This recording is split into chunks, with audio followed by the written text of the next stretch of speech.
My name is Tom Arnblom. I'm from Sweden, and I'm part of the Fulbright Arctic Initiative. It's really on three levels we're working as a scholar. One is my individual work with the walrus. Second level, I would say, is you're working in three working groups. I'm part of the water group, and there we're looking into how the freshwater influx into the Arctic Ocean, the marine ocean, how that will affect the environment. The third level is the whole group out of 17 scholars, which is also brought together. In the end, we're supposed to come up with policy recommendations. My name is Gwen Holman, and I'm part of the Fulbright Arctic Initiative. I'm working as part of the Health and Infrastructure Group, and it's been this really incredible opportunity to really think much more broadly about the kinds of ways that we're finding solutions to some of the challenges in the Arctic. I'm an engineer, so I think of very practical solutions around the built environment and around energy systems.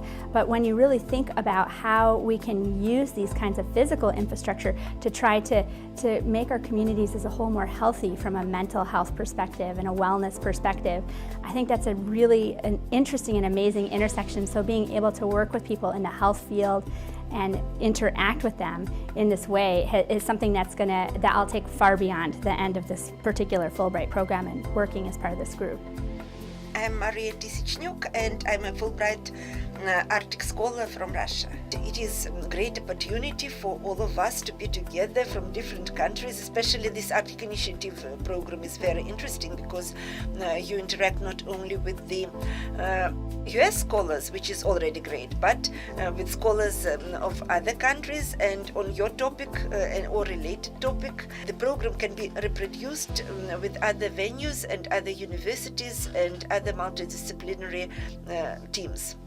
We can learn from the Arctic, we can learn what's going to happen in other parts of the world, how to manage our globe, really. So I think the implication part of this Fulbright Arctic Initiative is we may come up with things which are key, I would say small jigsaw puzzle bits, which could be used in the future. And I think that the Arctic is going to change. We're not going to have the kind of Arctic we have today in the future. I hope that people, realize that there are some really deep connections between what happens in the Arctic and what's happening in their own backyard, and not just think about it as sort of an esoteric, faraway, remote place where there's a few polar bears stranded on an iceberg or something like that. So there's much more to the Arctic than that. We have an Arctic Week in Washington, D.C. But I think the program will run much longer than that, and especially the science and the public outreach will continue for a long time after this.